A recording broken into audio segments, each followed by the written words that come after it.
All right, so the next skill that you're going to need in order to be able to do a hypothesis test is called identifying the p-value. And when you're doing hypothesis testing, there's three possible kinds of tests that you can do. One is called a left tail test, one is called a right tail test, and one is called a two-tail test. And we will get into the left tail, right tail, two-tail test in the next set of videos. For now, I just want to show you how to identify the p-value when you're doing a left tail test, and then separately when you're doing a right tail test, and then thirdly when you're doing a two-tail test. Okay, so we will begin with identifying the p-value doing a left tail test. All right, so when you identify a p-value, you can use a lot of different technologies. You can even use paper tables. We're going to use the NumWorks calculator. So we're going to go to the NumWorks calculator, and then we're going to go to the distributions app. And then in this particular test that we're going to be learning, we're going to go to the normal distribution. And then we're going to use the standard normal. And so we're going to make sure that the mu is equal to 0, and we're going to make sure that the sigma, the standard deviation, is equal to 1. Okay. Once we're in the normal distribution in the NumWorks calculator, the first thing we're going to do is select the left tail option, which I'm going to show you in just a second. Let's go to the NumWorks calculator.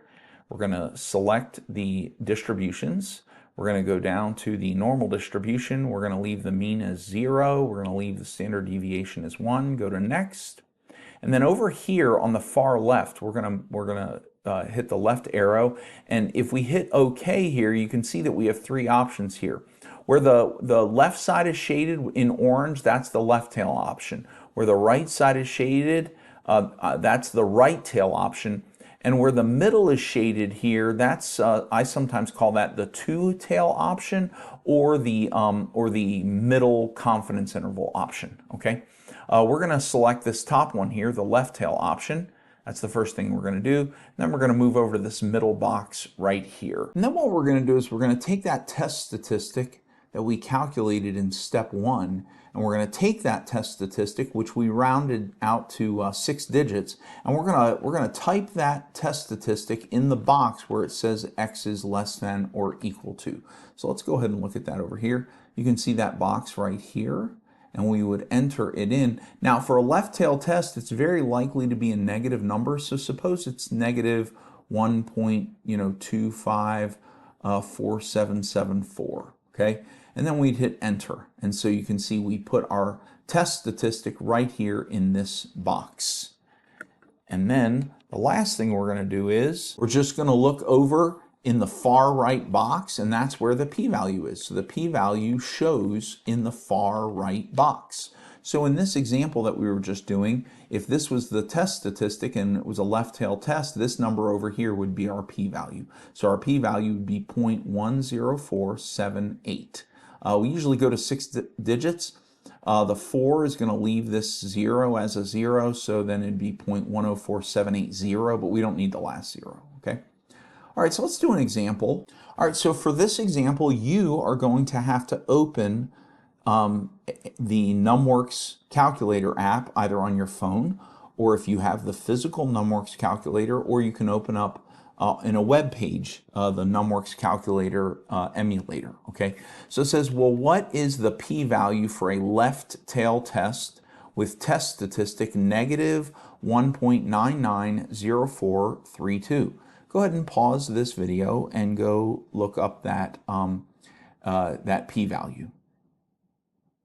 All right, so I'm going to go into the NumWorks calculator here, and I've already selected the left tail option. You got to make sure you select this left tail option here. Okay, I'm going to go into the middle box, and I'm going to key in my test statistic, which is negative 1.99, negative 1.99, 0432, 0432.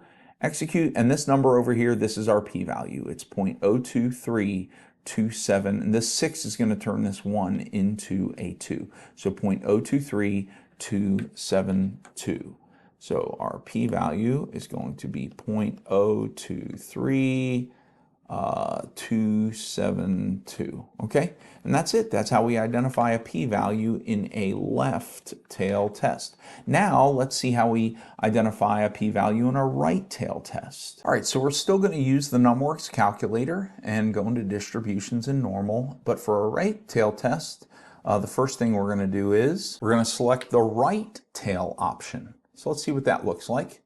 If we go over to here, we're going to arrow over and hit OK. This one down here, this is the right tail option. So we're going to go down here and hit OK. Now we're in the right tail option. And now we're going to enter our test statistic in the box again, but this time the box says X is greater than or equal to. But there's still a box there. It's the same box, but instead of saying less than or equal to, it says greater than or equal to. So, let's go over here.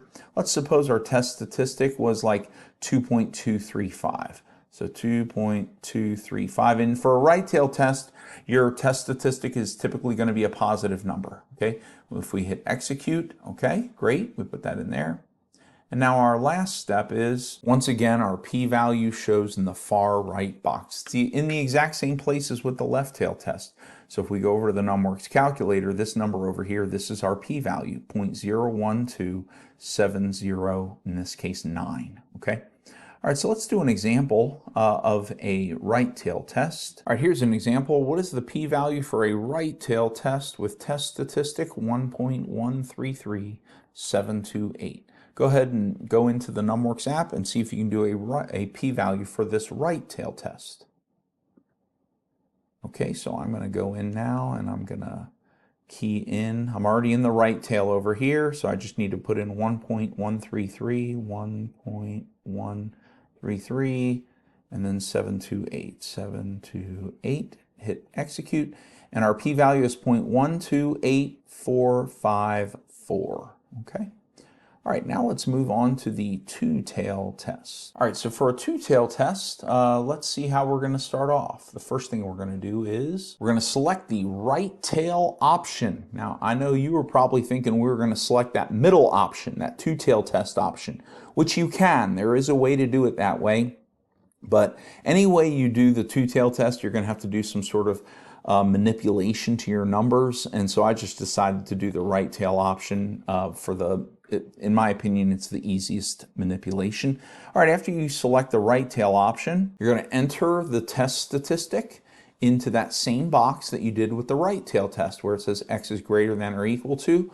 But what you're going to do is you're going to actually enter the test statistic as its absolute value. Okay, what does that mean? Well, that means that if your test statistic is negative 1.53, you're actually going to do the absolute value of negative 1.53, which is positive 1.53. So you are only going to plug in positive numbers. Okay, so even if your test statistic is a negative number, if your test statistic is a negative number, you're going to make it a positive number and then plug a positive number into the box. So let's suppose that our test statistic is negative 2.151515. Okay, well then what we'll do is, again, we're in the 2 here, or we're in the right side, so we're in the right spot, okay?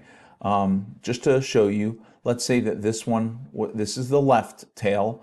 We'd have to change it to the right tail, and then we'd come over to this box, but instead of putting in negative 2.151515, we would put in positive 2.151515, execute, okay? And then there's going to be something different about this p-value over here, so let's look at that right now. The next thing you're going to do is multiply the number in the far right box by 2. Okay, for the p-value. So whatever that number is that's in the far right box, we're going to take that number and we're actually going to multiply it by 2, and then after multiplying it by 2, that's actually our p-value. So we're going to have to take this number, 0.015717779, and we're going to have to multiply this number by 2, okay? So let's see, 0157 and then 1779, 0157.0157 1779. Then we're going to multiply that by 2. Now we're going to round it. And then this gives us our p-value. Our p-value would be 0.03143, and then this will be a 6. So 0.03143. That would actually be our p-value, okay? All right, so let's do an example. All right, here's our example. What's the p-value for a two-tailed test with test statistic negative 2.003624, okay? So you go ahead and go into the NumWorks app or the NumWorks calculator and use this procedure right here to identify the p-value for a two-tailed test. Go ahead and pause the video. All right, so now I'm going to go into the NumWorks calculator and I'm going to go to distributions, okay, and here I am in the right side, and I need my test statistic, but I'm not going to put in negative 2.003, I'm just going to put in positive 2.003, so 2.003, and then 624, and then hit execute. Now I got to take this number and multiply it by 2. Did you remember to multiply this number by 2? So I got to take 0225, 5518. So I'm actually going to get a different calculator here just so that I don't have to try and remember the number. And I'm going to do 0.02255518 times 2. And that gives me a p-value of, let me go ahead and write it out. P equals 0.045110. 10, okay? And that's my p-value.